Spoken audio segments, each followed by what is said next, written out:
All right, everybody. Welcome to another edition of Cambridge Inside Out, either broadcast or pre-recorded. We'll see. Anyway, I'm Robert Winters, and with me today. Surprisingly, I am Patrick Barrett. Well, hey there, Patrick. How the hell are you? Right. I'm the hell great. How the hell are you? I'm doing okay. I'm doing all right. So anyway, today should I refer to you as Candidate Winters? Not for the purposes of this program. Thank you very much. I mean, there is sort of a little bit of a kind of an issue with that, you know. I'm just jealous. I'm living vicariously through you, sir. All right, man. That sounds pretty cool. Now, yesterday was actually the final deadline for people to turn in signatures if they wanted to be a candidate, and so that was. You know, anyway, it was an exciting day, apparently, down at the Election Commission. Doug Brown at the buzzer. Doug Brown at the buzzer. And actually, it was quite interesting. I learned some things today. Some of the candidates just barely squeaked through with just enough signatures to meet the minimum threshold of 50. I mean, 50 is not a really tough burden to meet, but you know, some people may not actually meet it. So anyway, I'm actually going to sort of flip over here to, well, actually, I'm going to sort of move around a little bit here and just to kind of talk through a little bit of what's actually happened. So there was actually brand new candidates for city council. There were two brand new candidates showed up on the very, very last day. One was Doug Brown, as you mentioned. Another person was a fellow named Nathaniel Sandalou Ash. Who did not, I think he came running in at the last minute saying, I think he was the guy who came running in saying, is it too late? Are there any exceptions? But nope, sorry, no. I'm not sure if it's either that person or the other person who was running for school committee who didn't show up. But anyway, they said, no, sorry, he was 10 signatures short. So he says, all right, well, it was nice fun anyway. But Doug Brown did get his signatures in, but it was quite interesting. Franz Pierre, who is strange as this seems, is actually running for both city council as well as school committee, has managed to qualify for both minimum 50, but only after some real sort of crisis moments, because apparently his nomination papers did not meet the appropriate criteria. Had to redo them, go out and gather more signatures. So this is a guy, he was collecting hundreds of signatures total, you know, to do it. But anyway, just to sort of show you some of the ones who really barely squeaked by, because actually what they were actually showing at the down at the Election Commission was they actually had some missing names. So those of us who were there to sort of find out who had actually turned in signatures, actually we were, you know, a little shaken there because there were some missing names. So it was a guy named Peter Shu who, running for city council, had actually turned in papers, but yeah, yesterday it appeared he had not. So that has now been since corrected. But just in terms of, you know, people who barely squeaked through, I mean, some people turned in their signatures early enough that James Williamson did not make the cut. James actually, he turned in one sheet, but then he waited till, unfortunately, the very last minute of the very last day. Had he shown up earlier, they would have just said, here's another sheet, go out, get them up, get the remaining 4 signatures. But he, you know, we're talking 10 minutes before the deadline, and he just didn't have a chance to do it. So he's not on the ballot. Shocked. I am crestfallen. It's gonna take me some time, Robert. I'll get over it. I'm sure James is going to be bird dogging all the candidates at all the events and going everywhere. So I'm sure he'll be nothing but polite. He'll be a presence, for sure. But anyway, there's some who really came and just squeaked through. You had mentioned Doug Brown. Yeah. It looked on the sheet that he had turned in 71 signatures. Turned out it was actually 61, and he got 51 valid ones. So he was one over the bare minimum. Franz Pierre actually I haven't listed as only having 34, but that's only because he was the one person who they still had not finished counting. But I did ask at the election commission. They said, don't worry, he's over. So he's in anyway.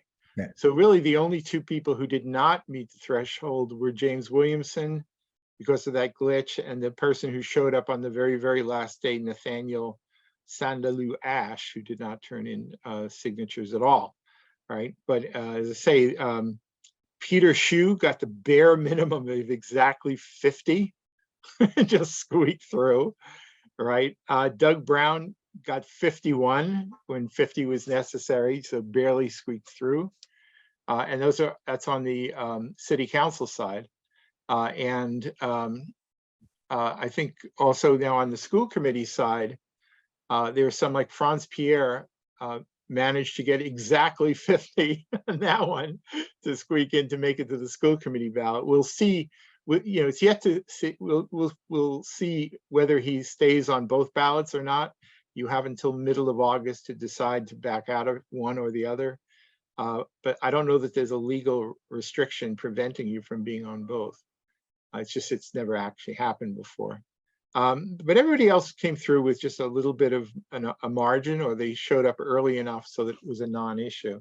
So we end up with, I believe it's 24 candidates for the November ballot for city council, and what is it, 11 now, unless Franz Pierre decides to drop out of one, for the school committee ballot. I also have them here in the order in which they showed up. And in italics are the ones who did not make it, and in bold are the ones that will be actually on the ballot. So anyway, it was an exciting day, to say the least.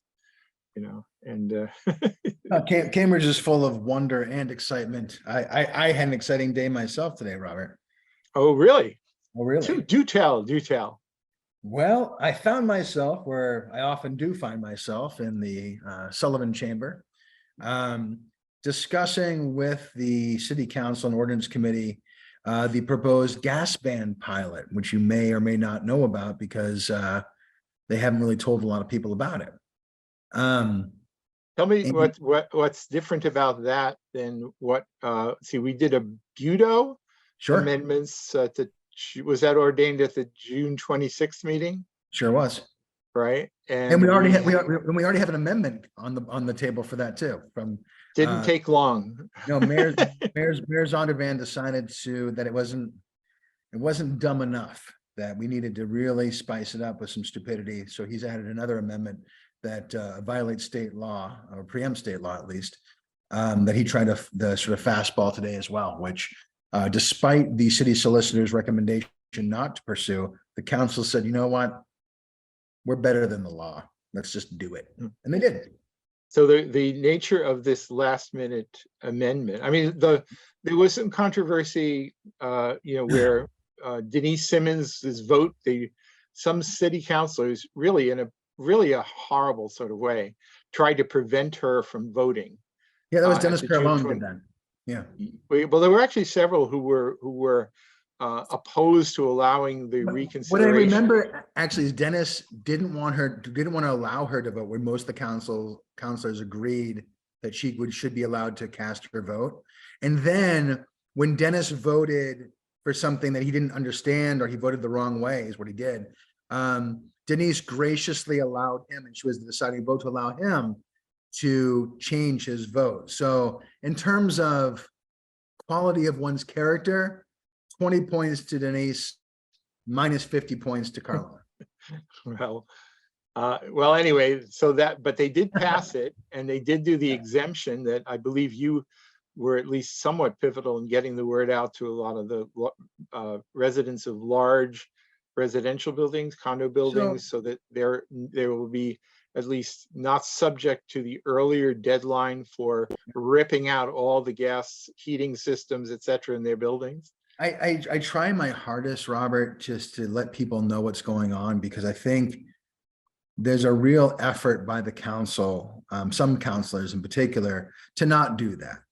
And today was really no different. We have a gas ban that no one really knows about. It's a pilot program that's adopted by the state. It has nothing to do with Budo or all the other 5 regulations that we passed in the past 7 months. This would allow the municipality to ban new gas hookups in new buildings and to prevent the continued use of gas hookups in an existing building, provided you did what's called a level 3 alteration. In the trade, it's called the 50% rule. 50% of the building gets renovated, you got to renovate the whole thing, or update the whole thing. The gas ban, CDD had made some amendments based on feedback from the people. So they reached out to some people, and some people gave them some ideas. One of which was that commercial kitchens probably should be exempted from this because, they predominantly rely on gas to make money and exist. And the way that the state law is written, it exempts already lab buildings and medical facilities, because in the words of the state, the technology really isn't there, and it's not practical to force labs and medical facilities to do this. So you can imagine sort of the outcome where I could build a 1 billion square foot laboratory and put a barbecue joint at the base of that building, whereas I could build a 1 billion square foot anything else, and I'm not allowed to. So it's a pretty strange result. And for restaurateurs who want to sell their business or they want to open up a new business, there's lots of different types of cuisine. I'm thinking barbecue, I'm thinking woks, that really do require an open flame.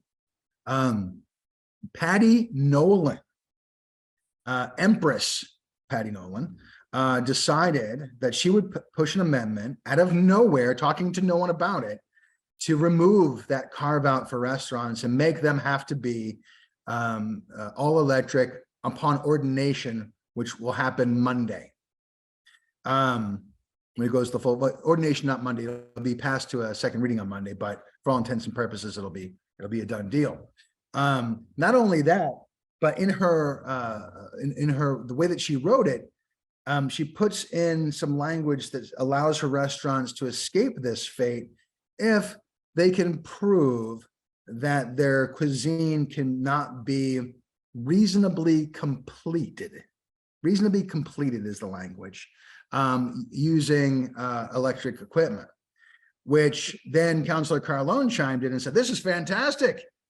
I like waivers as opposed to exemptions, because it makes the proponent come and have to prove that they can not reasonably complete their cuisine, which, by the way, in culinary terms, and I own a restaurant, actually own 2, we never describe a meal as being reasonably completed in terms of being prepared. That's not, I've never heard that before.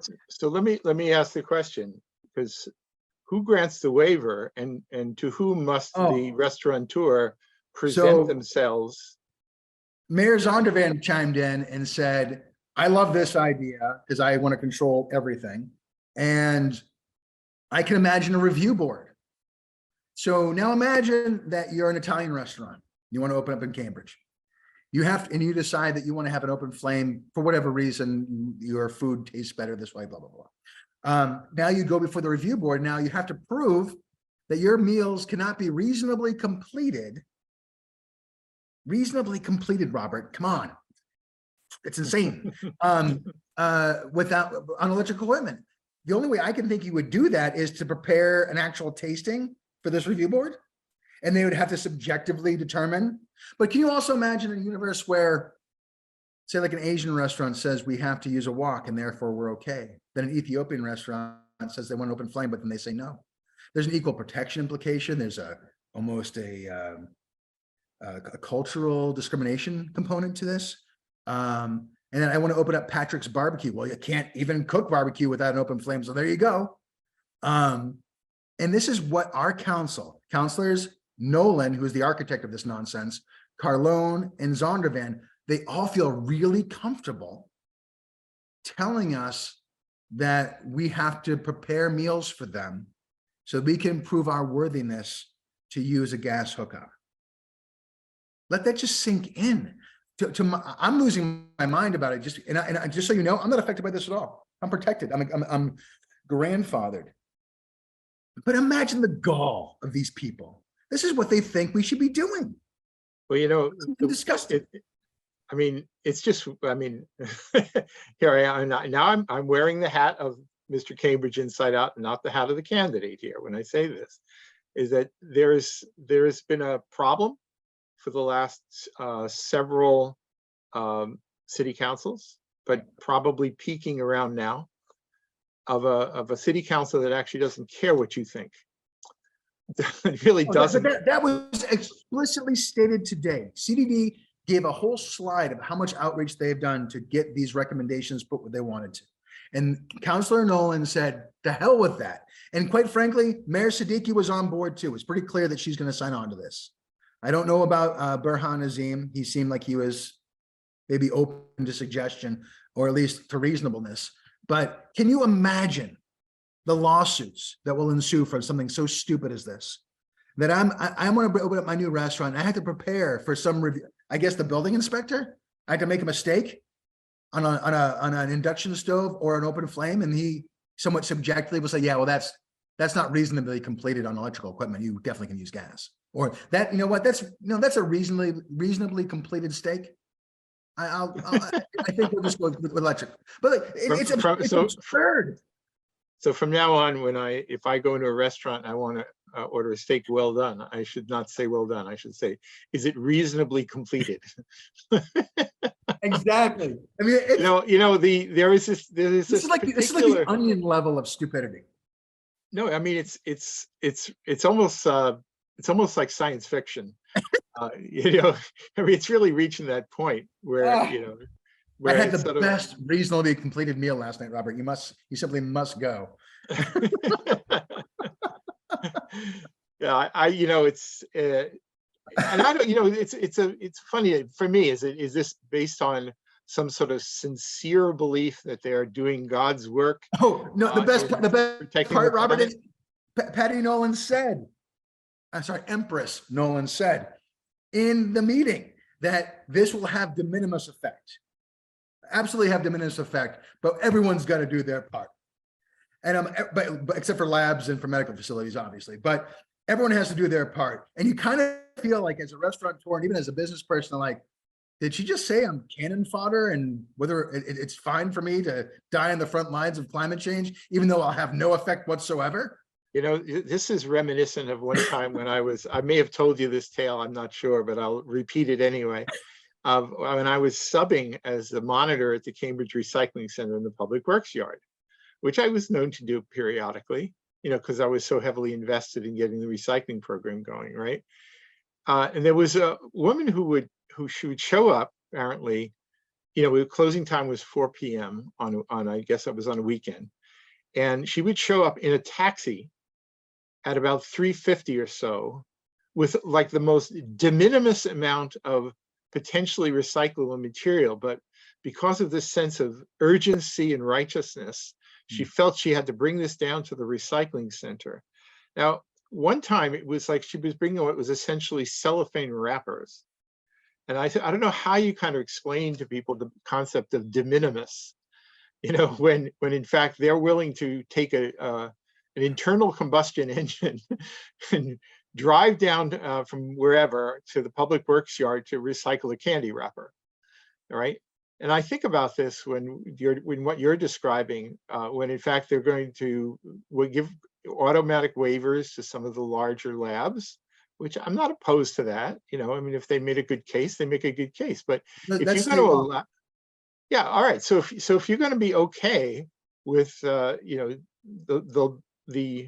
lions, in fact, the very large lion's share of greenhouse gas producers to be say, all right, you're okay. And then you're going to come down hard on somebody who just wants to serve up barbecue.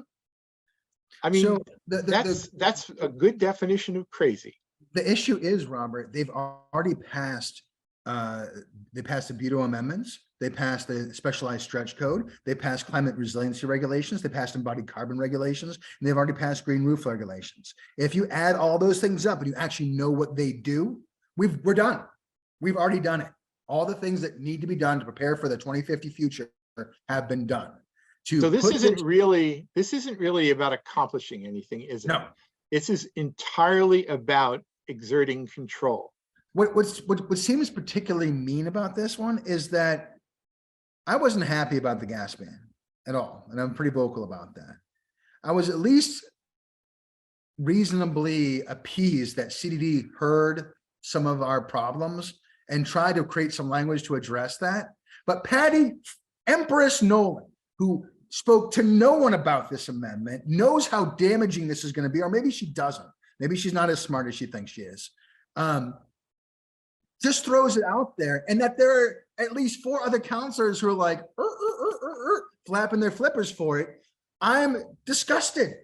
I don't know how anyone else could not be. This is not how you govern. This is not how you run a city. And whether or not fossil fuels are going to be gone in 2050, Robert, are they going to be gone in 2050, Robert? No, of course not. I think pushing restaurants to this degree after they just got hammered by the pandemic, they're still carrying debt. But imagine not being able to sell your restaurant that you worked your ass off for the past 20 years because the guy who wants to take it over wants a flame stove and he can't have one. Or imagine being a kid graduating from the culinary school in Cambridge, wanting to open a restaurant, and he can't do it because he can't have an open flame. Because Patty Nolan thinks that induction stoves are a good replacement for regular gas equipment based on nothing. So this is sort of like a child's worst nightmare, where mommy and daddy have decided who you're going to marry, where you're going to go to school, how you're going to enjoy your playtime, and you have no choice in the matter because we know best because we're the people in charge. I feel uncomfortable to some degree, telling my children what to eat. Like I don't understand the type of mentality of the city councilor who makes up nonsense out of nowhere simply to control a group of people they don't feel will affect their vote. Because restaurateurs, by and large, don't live in Cambridge. They live in other places, right? They come here to work. And they know that they can screw us over. Not me, but they can screw everyone else over, and it doesn't matter. And you're also talking about future uses too. So like if someone wanted to open up, a shawarma joint next door to us, we don't know that we've lost them to Arlington or some other town because they never showed up. But it's arbitrary, capricious. It has no bearing, in her own words, on climate change. And she feels comfortable screwing all these people over. People should be outraged just on the principle of it. So is this based on some incredibly misplaced zeal, or is it at least in part based on your desire to be the champion of a particular piece of the electorate that's largely led by groups like Mothers Out Front? I mean, is there a political side to this? There has to be, because I think, Dennis Carlone's wife is a Mothers Out Front person, and Zondervan was like chair of Green Cambridge, and they were front and center.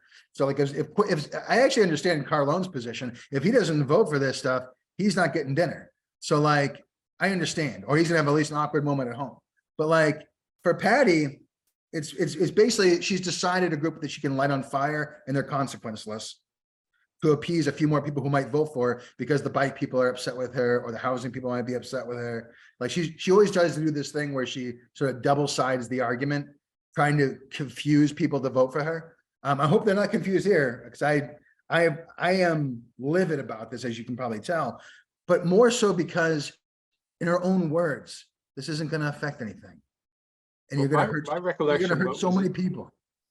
What was it? Was it on the Budo thing where I think Councilor Nolan was quoting examples from a place in upstate New York?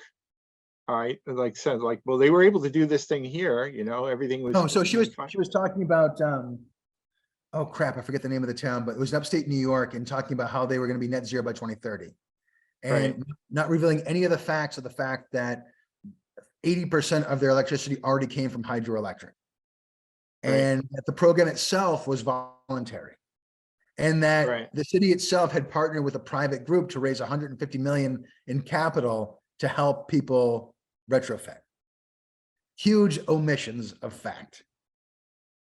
So, well, I mean, not to pick a fight, but I'm picking a fight. But that has been my experience with that one particular council over the years, is that you can present half half the facts, dress them up nicely, Oh. and then completely snow your colleagues. In Empress Nolan's defense, the city does this as well. So in CDD's presentation on this, they talked about all the other communities that had instituted gas bans successfully. They mentioned California, which I thought was odd, because they didn't mention Berkeley, which was the first place to actually adopt a gas ban. They didn't mention that the Ninth Circuit struck it down, which they probably should have. But I also think when you have your own city solicitor tell you, guys, you can't pass this veto amendment, it preempts state law, and then you've got Nolan and Sonderman like, well, yeah, we were going to do it anyway. Like, Well, you know, we're down to our last minute of our somewhat truncated program here, but we'll be back for a half hour, another half hour afterwards. But I'm reminded of a phrase you used several months ago when you referred to, I think you said you were a fan of the 85% solution. yeah, You know, and you know, if it was up to me, I mean, if we could basically do business in Cambridge by providing many 85% solutions that actually achieve a lot more than the kind of, you know, just fighting for fighting's sake crap that we've been basically going through on a whole raft of issues, I think we'd be far better off. the head of the IPCC put out a statement today about overselling climate But change. we're actually down to our last 10 seconds here, so we're going to have to I'll hold that thought, Mr. Barrett, and we'll hold see you in a few minutes on Cambridge Inside Out.